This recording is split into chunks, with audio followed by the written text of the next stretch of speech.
بسم الله الرحمن الرحيم الحمد لله رب العالمين والصلاة والسلام على أشرف المرسلين وعلى آله وصحبه أجمعين. بەڕێزان خۆشەویستان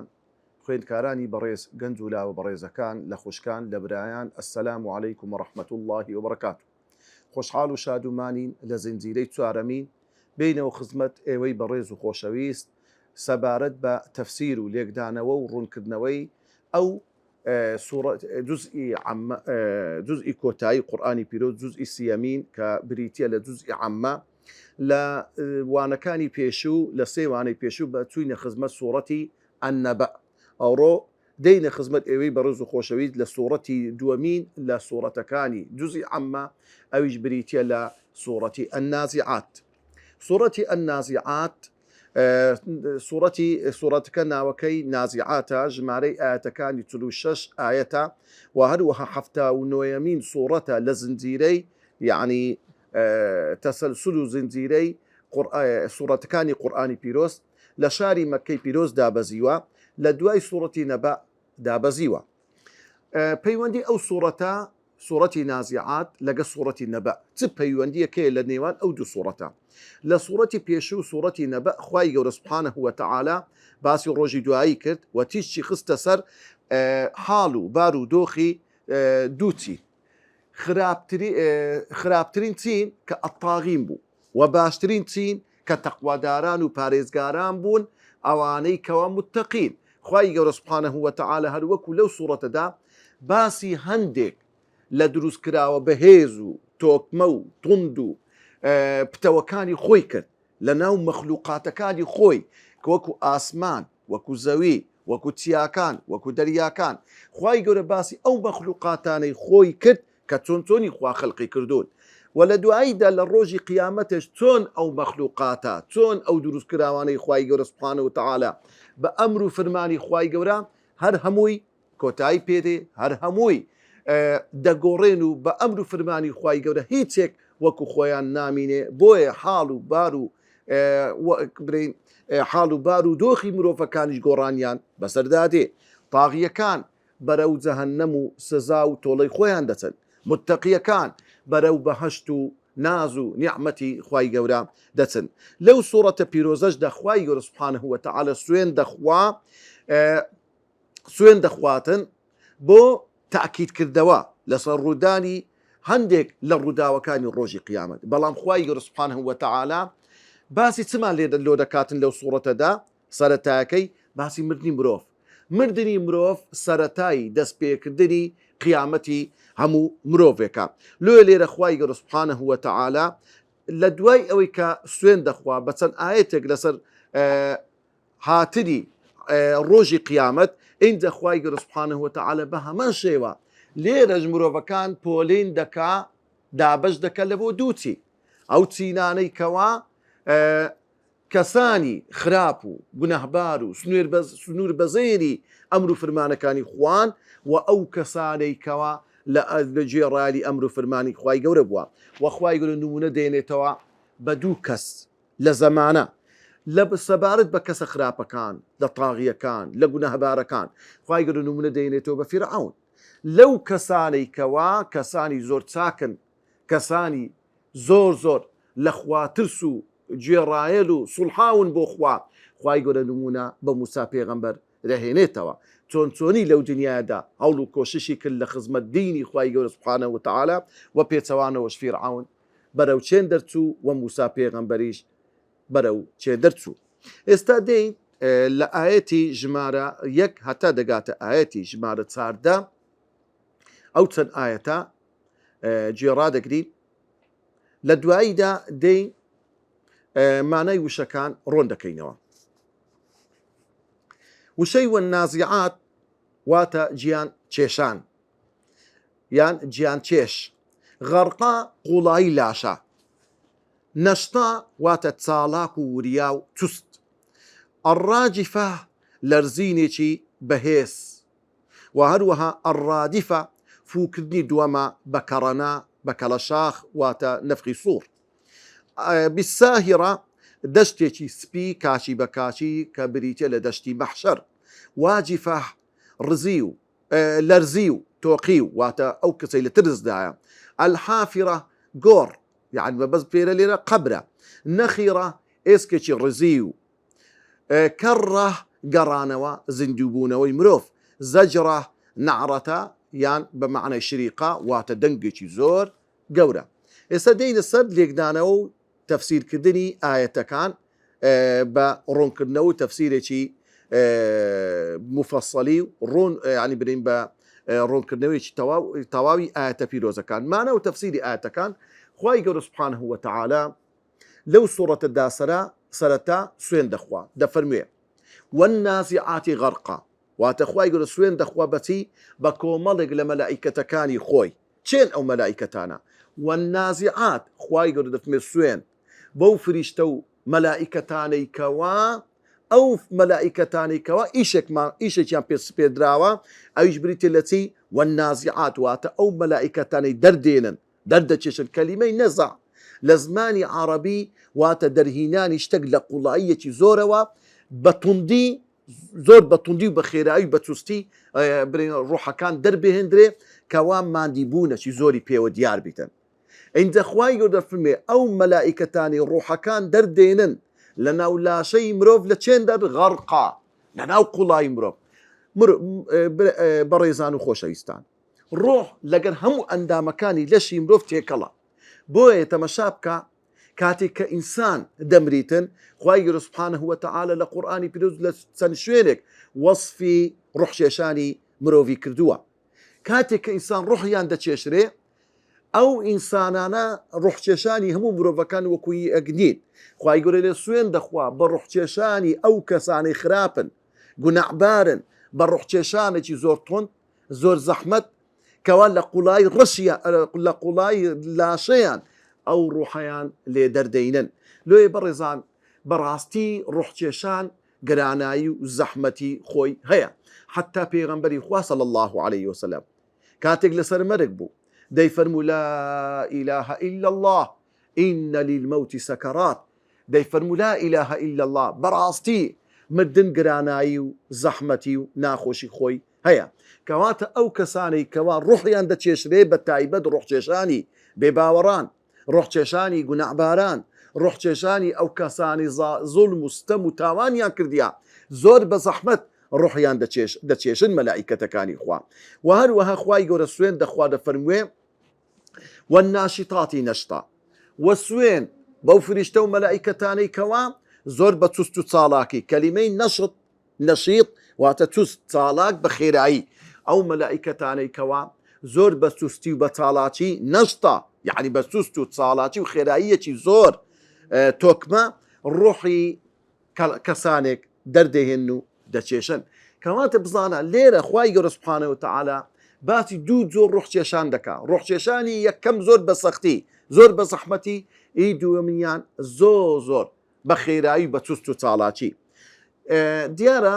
پێغەمبەری خوا صلی الله عليه وسلم کە باز دەکاتن دەفەرموێ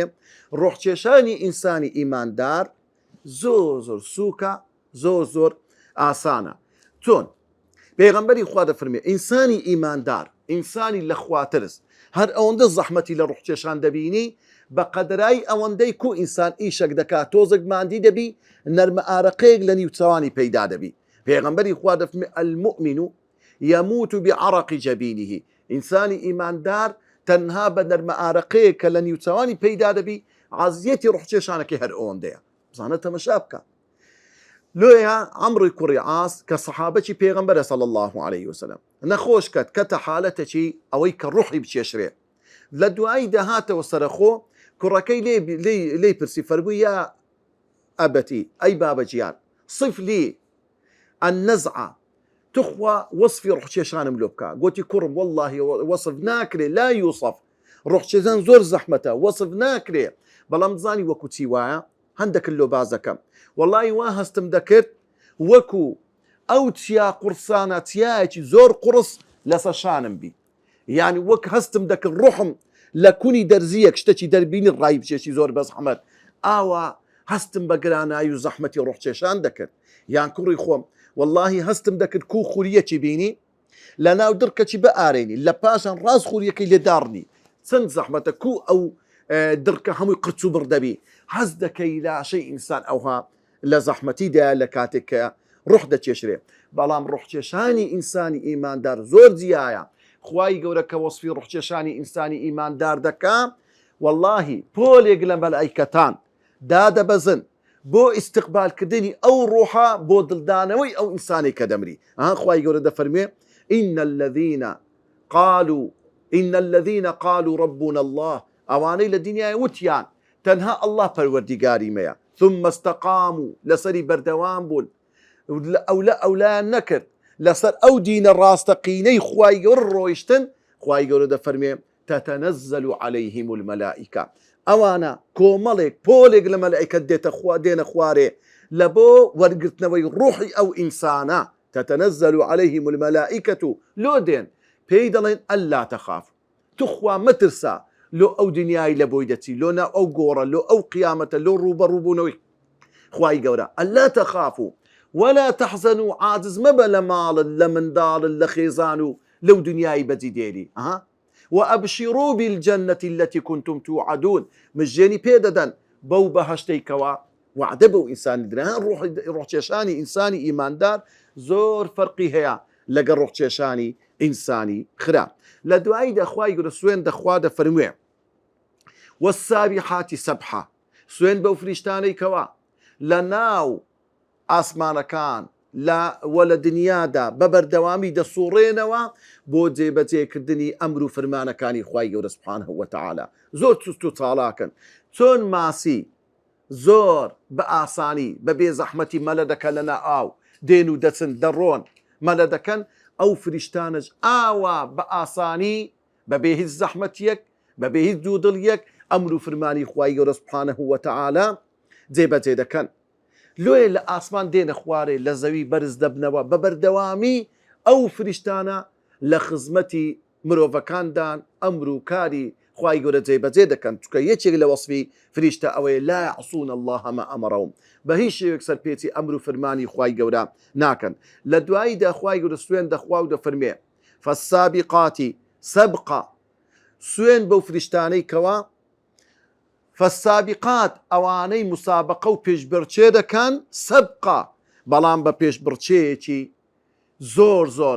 یعنی هەوڵ و کۆشتێکی زۆر دەنکەوە پێشبڕچێ بکەن لەگەڵ یەکتر لەوەی کەوە ئەمر و فرمانی خوای گەورە جێبەجێ بکەن کامیان پێشتر ئەمری خوای گەورە جێبەجێ دەکەن کامیان زووتر ئەمرەکەی خوای گەورە جێبەجێ دەکەن چونکە ئەوانە فریشتەی خوای گەورەن سوبحانەهو وتەعالا فالمدبرات ئەمرا سوێن بەو فریشتانەی کەوا کاروبارەکان جێبەجێ دەکەن ئەو ئەمرانەی خوای گەورە کە ئەمری پێکردوون جێبەجێ دەکەن هەر ئەمر و فرمانێکی خوای گەورە بی سوبحانەهو وتەعالا ئەو فریشتانە جێبەجێ دەکەن و هەروەها ئەوەی کە بەڵێنمان پێی داون کەوا جێبەجێ بکەن فەرمانەکانی خوای گەورە سوبحانەهو وتەعالا دێن نەجێ فالمدبرات ئەمرا واتە ئەو فریشتانەی کەوا مدبرات کەلیمەی مدبر واتە ئەو کەسانی ئیش و کاری هەڵدەسوڕێنن واتە ئەو مەلائیکەتانی کەوا ئیش و کارەکانی ئەو بوونەوەرە هەڵدەسوڕێنن خوای گەورە سوبحانەهو وتەعالا بەڕێزان و خۆشەویستان بۆیە خوای گەورە باسی ئەو فریشتانەمان بۆ دەکات هەندێک فریشتەی کەوا والنازعاتی غەرقا کەوا لە قوڵایی ئیشە سەختەکان دەکەن ئەو فریشتانەی کەوا زۆر چست و چاڵاکن ئەو فریشتانەی کەوا زۆر بە ئاسانی زۆر بە بێگرێ بە بێ دوودڵی ئەمر و فرمانەکانی خوای گەورە جێبەجێ دەکەن لە دواییدا ئەوانەی پێشبڕچێ دەکەن بۆ ئەوەی فریشتەیەک گوناهی نییە فریشتەیەک بە هیچ شێوەیەک غەریزەیەکی نییە کەوا بەرەو گوناح بچێ ئەو جە بەو شەوەی ئەمر و فرمانی خوای گەورە جێبەجێ دەکەن ئەدی ئەمن و تو کە ئێمە بەڕاستی مکەلەفین داوامان لێکرایە لێ دەبێ ئێمە چاو بکەین لەو فریشتانە وەکو ئەوان ئینسان هەڵس و کەوت و تەعامل کە ئەمر و فرمانی خوای گەورە جێبەجێ بکە هەر ئەمر و فرمانێک بێتن کە خوا داوامان لێ دەکا سوبحانەهو وتەعالا ئینجا خوای گەورە سوبحانەهو وتەعالا کاتێک کە سوێندی خوارد بە پێنج لە دروستکراوەکانی خۆی کە بریتی بوون لە فریشتەکان تەوان ئەوەی لێ دەکە جێی تێبینیە دەبی ئێمە بزانین لە بۆ خوای گەورە دروستە سوێن بە دروستکراوەکانی خۆی بخوا لۆ چونکە دروستکراوی خۆی نیشانەی عەظەمەت و گەورەیی خۆیەتی بەڵام لە بۆ ئێمە دروست نییە سوێن بە دروستکراوی خوای گەورە بخۆین هەر دروستکراوەک بیتن ئەگەر ئەو دروستکراوە محمد المصطفى بي صلى الله عليه وسلم دبيت تنها سوين بذاتي خوا بخري لو پیغمبري خوا دفرمي صلى الله عليه وسلم يا أيها الناس أي خلصنا لا تحلفوا بآبائكم سوين نخن بباو بابيرانو خزبو كسي خوتان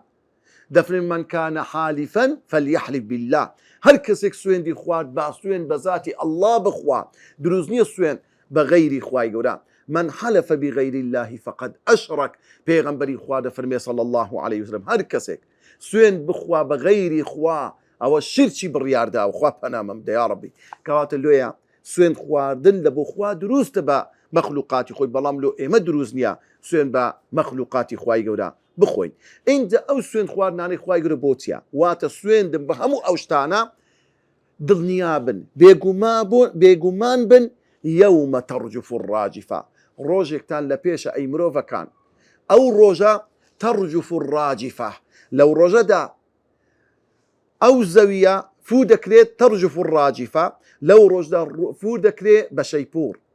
یان فوو دەکرێت بە کەڕەنا کەلیمەی کە يوم ترجف الراجفة واتە ئەو ڕۆژەی کەوا فوو دەکرێت بە كرنا بصور او لو كاتدا حرتي او بونوريا لسا شكل شيوي او سيستم نظامي هيتي قراني بستداري وكخوي نامينه كاتك كفوكرا بنفخي صور لو كاتدا زوي ترجف الراجفة براسي زوي دلرزي كاتك كزوي دلرزي انجا هرتي لسروي زوية نامينيتن هاي تشتق لسروي زوي نامينه او تشياي كتمشادكي تيريدي فقل ينسفها ربي نسفا هموي دبيت توزك باسمان ودرتي او اسمان هموي شق دبي واذا السماء انشقت واذا السماء انفطرت او اسمان هموي لد دبي لو لروج قيامه اسمان لول ددري لدست راستي خواي سبحانه وتعالى دادندريو نامينيتن او استيرانه هموي دا درجه روجومان نامينه وتشيان نامينه او زاويه ديتا لرزيد ببردوامي دا لرزي حتى يكشل لصروي او زاويه نامينه هرتي دريايا هرتي زريايا هر هموي دا تقيته و هموي دا بيبا بارتيق لاقر اوي براسي يوم ترجف الراجفه تتبعها الرادفه انذار اوندني انسان ببري اقدار بن خواي قوري اقدار من دكاتو يوم ترجف الراجفة لو رجدا كنفخي الصور دكريبا كنفخي يكما او دنيا هموي ديتا لرزا هموي تيك دتي لدواي دا تتبعها لدواي نفخي يكم نفخي دوام دادي تتبعها بدواي دادي كلمة تتبعها يعني بدواي دادي تي بدواي دادي الرادفة نفخي دوام كلمة الرادفة لزماني عربي الردف لزماني اما معناتها يعني دوش اوها بدو يك دابي كو دو كذا سبشتي ماتورتي يان لسبشتي وراغتي سوار دبن دو كز يكتي يان لبيش ايتو بدوايوي او بين الرديف لزماني عربي كواتا لدواي نفخي يكم راس توخو دوا بدوايوي نفخي دوام دي تتبعها الرادفة نفخي دوما ديتن نفخي دوام كدي او يجبريتي لوي كوا لو كاتدا خلق كان زنديد بنوا طبعا زانایان رأيان وایە کەوا دوو نەفق لێ دەدرێ نەفخی یەکەم وێرانبوونی ئەو بوونەوە و کەون و کائیناتێ و تێکچوونی هیچ شتێکا هەموو مرۆڤەکانی لە بەین دەچی و کەس نامینێ نەفخی دووەم ئەوەیە خەڵک زندی دەبتەوە دەتبعها الرادفة نەفخی دووەمی بەدوو دادێ کە زندیبوونەوەی خەڵکەکانە لەو کاتێ خەڵک زندی دەبتەوە هەر هەمووی بەرەو سەعەی مەحشەر دەچن کاتێک بەرەو سەعەی مەحشەر دەچن حاڵی ئەو خەڵکە کووە خوای گەورە دەفەرمێ قولوب يومئذ واجفة خوايك دفني قلوب ليرة كدري قلوب يعني هندق لدلكان يعني بعض قلوب بزانا هم خلقنا هندق لخلق خوايك ورباسي چين دريان دكا ناو دليان چونك براسي زود زاري ويا كابرة ترسى چيه تأثير لساوي دكا ترسى چيه تأثير لجي دكا جي قراغا ترسى چيه هي تأثير لهندق اندامي لجدكا بلام ترز اگر زور كتا او فريمة ترسي تأثير لضلي إنسان دكاتن زور زاري واهيا ترسچي زور انستبيته هوي زلطيك ترسچي زور دبيت نخوشيك لأندامي لشي أو إنساني دروز دبيتن لو للروجي قيامتي خواي قول دفرمي لو روجا دا ترس دەگاتە ناو دڵەکان. قلوب يومئذ لەو ڕۆژەدا هەندێک لە دڵەکان کە ڕۆژی قیامەتە واجفە، ئەو دڵانە دەلەرزێ، ئەو دڵانە لە ترسدایە، لە ئۆقرەی دانین. دڵی چێن ئەوانە؟ ئەوانەی بێباوەڕ بوون، ئەوانەی گونەهبار بوون، ئەوانەی ستەمکار بوون، لە دنیای کردەوەی باشیان نەکرد. لێ بزانە پێغەمبەری خوا صلی الله عليه وسلم لە فەرمودەیەک دەفەرموێ خوای گەورە دوو دڵنیایی کۆ ناکاتەوە و دوو خەوفیش لەسەر عەبدی خۆی کۆ ناکاتەوە. مەقسەدی چییە پێغەمبەری خوا صلی الله عليه وسلم؟ یعنی کەسێک لە دنیای پشتی خۆی لێ بکاتەوە بە دڵنیایی خەمی دنیا و خەمی قەبر و قیامەت و ڕۆژی دوایی نەبی بیرەکی لێ بکاتەوە، بە دڵنیایی دەمژی. بێگومان لە ڕۆژی قیامەتی ئەو کەسە دڵنیا نابێتن، دەکەوتە ترس. وە کەسێک لە دنیایی مەترسی ئەوەی هەبی ڕۆژێک دادێتن کە گەڕانەوەی بەردەستی خوای گەورە و قەبر و قیامەتیتی لە دنیای دەترسێ و کاری باشی لە بۆ دەکا. پێغەمبەری خوا دەفەرمێ خوای گەورە ترسی دووەمی لە بۆ کۆ ناکات و لە ڕۆژی قیامەتێ ئەمینی دەکات. ئەوانن ئەو ئیماندارەکانن کە لە دنیای مەترسیان هەبووە لە ڕۆژی قیامەتێ، خۆیان لە ئامادە کردووە ئەو ئامادەکردنەی وان لە ڕۆژی قیامەتێ وهم من فزع يومئذ ئامینون. ئەوانە لە ترسەکان لە مەترسی و ناخۆشیەکان لە ڕۆژی قیامەتێ ئەو ئیماندارانە ئامینون، لە دڵنیاییدان، زۆر لە خۆشیدان. لێ لە ڕۆژی قیامەتێ بڕواداران، ئیمانداران، ئەو گەنجە سوڵحا و دیندار و خواناسا، ئەو خوشکە بە ڕێزەی کەوا گەنج لە گەنجایەتی خۆی پابەند بووە بە ئەمر و فرمانی خوا، لە ڕۆژی قیامەتێ لە دڵنیاییدایە، دڵی ئۆقرەیە، مەترسی نییە. لە چێن دەرێ حەشر دەکرێت لە ژێر ئاڵای لا إله إلا الله محمد رسول الله. ئەو کەسە گەنجێکە شاب نەشأ في عیبادەت الله، لە گەنجایەتی خۆی لە گەنجایەتیدا عیبادەتی خوای کردیا، یان گەنجە کە ترسی خوای هەیە و نەزەرێ ناکە، گوناهی ناکە، تێکەڵ و پێکەڵی ناکە لەگە کەس، یان کچێکە لەگە کوڕان شتی بێشەرعی ناکە، ئەوانە لە ژێر سێبەری عەرشی خوای گەورە دەبن. لەو ڕۆژەدا ئەتوو میوانی خوای. لێ قلوب يومئذ واجفە، هەندێک لە دڵەکان ئەوانەی گونەهبارن، بێباوەڕن، ئەوانەی ترسی خوایان نییە لە دنیای کە ئەنەه ڕۆژێک نایە زندی ببنەوە، ئەوانە دڵەکانیان دەلەرزی لە تۆقیندان. ئەوە حاڵی دڵیان. ئەبصارها خاشعة، ئەدی ڕەنگ و ڕیان، ئەدی دەموچاویان، ئەدی ڕوخساریان لەو ڕۆژەدا. ئەبصارها چاوەکانیان خاشعة. معنەتی خاشعة؟ خاشعة واتە چاوشۆڕن، شەرمەزارن. لەو ڕۆژەدا ڕۆژی ڕوبەڕووبوونەوەی خوای گەورەیە سبحانه وتعالى. لەو ڕۆژەدا ئینسان ڕوبەڕووی پێغەمبەر دەبتەوە صلی الله عليه وسلم. ئەو کەسە خوای بە حەق نەناسیە، ئەو کەسە حەقی خوای نەدایە، لێ لە ڕۆژی قیامەتێ چاوشۆڕە، شەرمەزارە، هەز دەکات ڕووی ئەوەی نییە ڕوبەڕووی خوای گەورە بتەوە سبحانه وتعالى. هەم بزانە تەمەشا بکە، هەموو ترسەکی ناودڵ تەئسیر لە دەم و چاوی ئینسان دەکات. ئینسان زۆر جاروێ مەترسێکی زۆری لەسەرا، ڕەنجی ڕەشدا دەگەڕێ، چاوی سۆر دەبتەوە، خەوی لێ دەزڕێ، تەئسیر لە هەموو ئەندامەکانی لەشی دەکاتن. لۆیە زۆر دەدەگەی برادەرێکی خۆت تەمەشا دەکە دەرێرە فران کەس دەرێ مشکلەکت هەیە، دەرێ کوت زانی وەڵڵا دێ لە ڕەنگ ڕوت هەستم پێ کرد. بزانە کەواتە غەمی ناودڵ، ترسی ناودڵ تەئسیر لە دەم و چاوی ئینسان دەکات. لۆیە خوای گەورە کەم سەرباسی قولوبی کرد، لە دواییدا ئەو دەباسی ڕنگ و ڕوخساری مرۆڤەکانی کرد. ئەو ترسەوا لەو ئینسانن دەکا، چاویان، ڕەنجیان، دەم و چاویان هەمووی ڕەشدا بگەڕێ. لۆیە لەو ڕۆژەدا ووجوه يومئذ عليها غبرة. بزانە ئەو ڕەشەیان خوای گەورە دەفەرمێ وتراهم، لە ڕۆژی قیامەتێ مجریم و تاوانبارەکان دەبینی ئەی محەممەد المستەفا صلی الله عليه وسلم ينظرون من طرف خفي، بە تیکە چاو سەیر دەکەن، خاشعین، چاوشۆڕ، شەرمەزار، زەلیل، ڕسوا. لێ ڕووی ئەوەیان نییە سەریان برن کرد ئەوها بەسەر بەرزانە بێنە ناو خەڵکی، بە شەرمەزاری دێدە ناو خەڵک. خوای گەورە دەفەرمێ چێن ئەوانەی لە ڕۆژی قیامەتی ئەوەندە لە ترسیدان،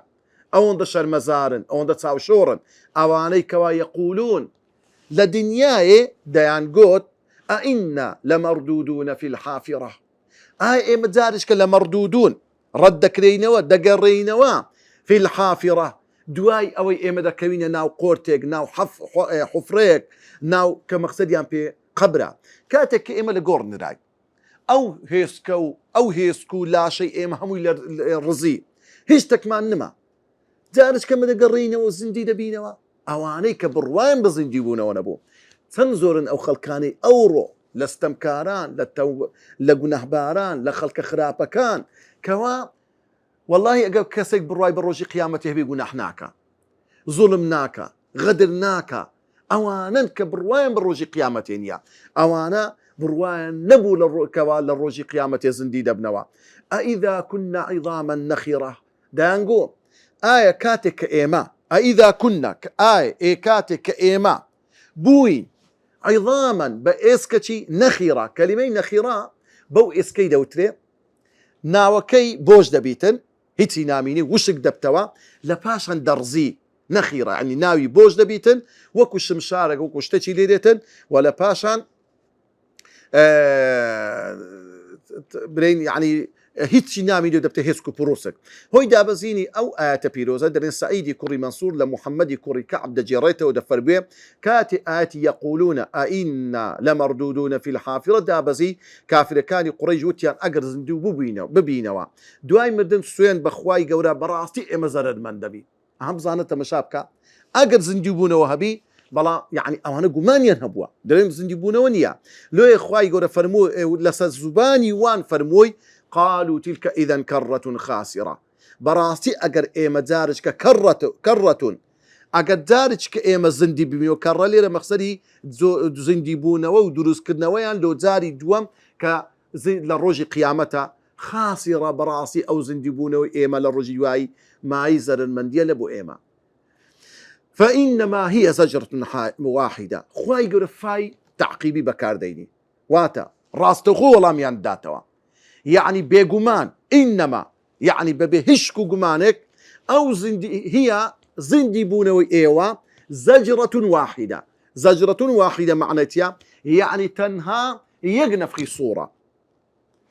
في صورة خواي قولا نفخي صور ليدا فإذا نفخ في الصور فإذا هم قيام ينظرون كاتك نفخي دوام ليدا دري راس توخو أو خلق زندي دبتو برو ساعي محشر بريدا كون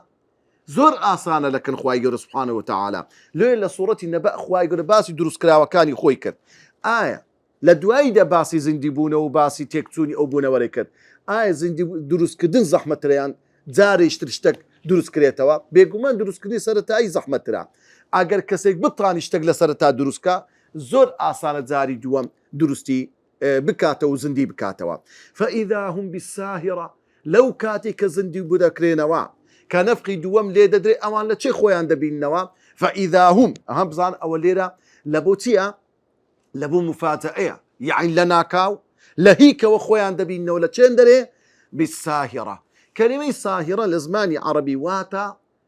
دستك شوينك كهيت هورازو نشي وبرندي نبيتن شوينك هيز رنقاو رنجي تدانبي استعرض تمشارك هندك شوين سوربانا عندك شوين رشاية عندك شوين آوة عندك شوين دولة عندك شوين دشتا عندك شوين تمشارك تياية برزية هل يك بشيوك عندك شوين بردلانة هل يك بنوعك بلام دشتي سعي محشر هيش تقلو شتاني ناميني فإي كمان دفرمي خواي يقول باريزون دشتتي راس هذا هم خلق لسري ديارة بكنت بوختي تن سرنزو تيبيني وسودو قازان دقلو تن آياتا طبعا او آتا خواي قول سبحانه وتعالى بلغي لسويك خواي قول يك تنها يك فريشتي روح تشان نيا بلكو كوملك لا فريشتي روح تشان هنا وكو خواي قول سورتي أنعامج آماجي بيدكاتن كذا فرموين رسولنا يعني كوملك لأنه نركاني إيمدة لو روح تشاني مروفكان وهروها فريشتا بو خزمتي مروف دروس كراون خالي سيم بريو بخواي يقول له باسي او شتانا ما لو دكال فريشتكان يعني كوملا فريشتكي تايبته بروح تشان كوملا فريشتك هي تايبته بارزاق وكما ميكائيل ملائكتي تايبته بو دابزيني وحي ملائكتي تايبت هي لبو بسياري منكر ونكير دو ملائكه لسشان مان هنا لو خواي يقول سبحانه وتعالى او تنظيمات ما في دك لو مجلس يعني الدنيا دا بطاني إيش كان من بسيستم ورئيساوي يا ثابتا عائلة لمالكي جندك مەسەرەن ژیانی خۆی بتانی پۆلیم کە بەڕێک و پێچی ئیشەکانی دابش بکات. خاڵی چارم گوتمان باسمان کرد دروست نییە سوێن خواردن بە مەخلوقاتی خوا بەڵام بۆ خوای گەورە دروستە سوێن بە مەخلوقاتی خوای گەورە خۆی بخواتن. خاڵی پێنجەم دڵە ڕاوچێ گوتمان دائیمە لە ڕنگ و ڕوو ڕنگ دەدات و ئینسان هەسی پێ دەکرێتن ترس و خەم و خەفەت بەڵام سەر چاوەکەی لە ناو دڵی ئینسانە. خاڵی شەشەم بڕوانەبوون بە ڕۆژی دوایی گەورەترین زەرەرە کە ئینسان زەرەری لێ بکاتن بەڕاستی زەرمەندی ڕاستەقینە ئەو کەسانن کەوا بڕوایان نیە یان دوو دڵن لە شتە ڕاست و دروستەکانی ڕۆژی قیامەت. تەوان چەند خاڵێک هەیە عەزم کرد باسی کەم یەک لەو بابەتانە پێغەمبەری خوا صلی الله عليه وسلم وەکو لە حەدیثە کات و ئیمامی ترمذی دەجێڕتەوە دەفەرمێ لە ئوبەی کوڕی کەعەب ئەویش لە باوکی دەجێڕتەوە دەفەرمێ پێغەمبەری خوا صلی الله عليه وسلم کاتێ دوو لە سێ بەشی شەو دەڕۆیشت هەڵدەستا و دەیفەرموو ئەی خەڵچینە زیکری خوا بکەن زیکری خوا بکەن ڕاجیفە وا هات ڕادیفەی بەدواوە دێت ئاگادار بن بزانن یعنی لۆ خۆتان پێغەمبەری خوا مسلمانەکانی بە ئاگادەینە قیامەتی بەبیر دەیدانەوە دەیفەرموو هاتە مەشا بکە ئەوە ئێستا کاتێک دادێ کەوا نفقی یەکەم لێ بدرێ ڕاستە خۆ نفقی دووەمیشی بە دوو دەهات ئیندە بانجی خزب و کەس و دۆست و ئەصحاب و خزب و کەسەکانی خۆی دەکرد لە بۆ شەو نوێژ. وصلى الله وسلم على سيدنا محمد وعلى آله وصحبه أجمعين.